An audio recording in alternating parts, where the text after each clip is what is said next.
नमस्कार मित्रांनो, मी मिलिंद शिंदे। आजचा आपला विषय आहे इन्शुरन्स।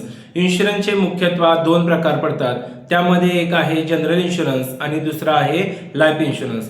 मग जनरल इन्शुरन्स मध्ये काय काय येतं तर त्यामध्ये पहिला येतो हेल्थ इन्शुरन्स। हेल्थ इन्शुरन्स म्हणजे आपण आजारी पडलो, आपला दवाखान्याचा हॉस्पिटलचा खर्च आणि शस्त्रक्रिया हे हेल्थ इन्शुरन्स मध्ये कव्हर होतं। दुसरा आहे मोटर किंवा कार इन्शुरन्स, म्हणजे आपल्या मोटरची चोरी, अपघात किंवा इतर नुकसानीपासून संरक्षण म्हणून आपण मोटर कार इन्शुरन्स घेतो।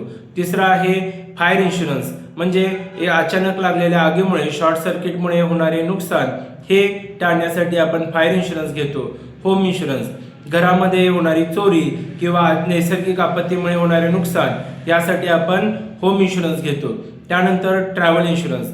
ट्रॅव्हल इन्शुरन्समध्ये आपण जर ट्रॅव्हलिंगमध्ये असेल आणि अचानकपणे फ्लाईट कॅन्सल झाली किंवा आपलं सामान चोरीला गेलं तर त्यावेळेस आपल्याला ट्रॅव्हल इन्शुरन्स हा हेल्पफुल ठरतो। त्यानंतर आहे पर्सनल ॲक्सिडेंट। मग आपण बाईकवरून किंवा कारवरून जर जात असताना आपला अपघात झाला किंवा काही नुकसान झालं तर ते आपले पर्सनल ॲक्सिडेंटमध्ये कव्हर होतं। मग जनरल इन्शुरन्समध्ये काय आहे तर जनरल इन्शुरन्समध्ये आपल्या स्वतःला किंवा आपल्या मालमत्तेला होणाऱ्या नुकसानीपासून संरक्षण याच्यामध्ये मिळतं।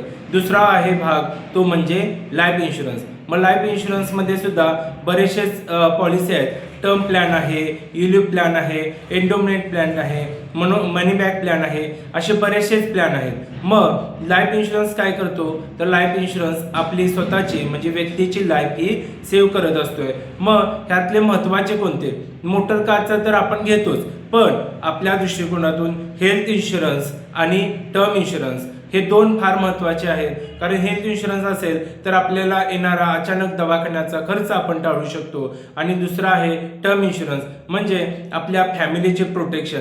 जर अचानकपणे आपल्याबरोबर दुर्घटना घडली तर आपल्या फॅमिलीचे प्रोटेक्शन हे टर्म प्लॅनमध्ये होणार आहे। त्यामुळे हे दोन प्लॅन घेणे फार गरजेचं आहे, आणि पर्सनल ॲक्सिडेंट त्याच्याबरोबर असणं तेही तितकंच महत्त्वाचं आहे।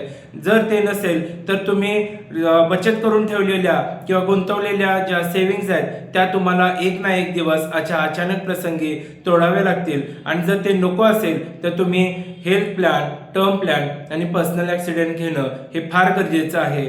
आणि तुम्हाला जर हे घ्यायचं असेल तर तुम्ही नक्कीच माझ्याशी संपर्क साधू शकता। माझा मोबाईल नंबर आहे 82 75 92 13 82। थोडक्यात इतकंच। धन्यवाद।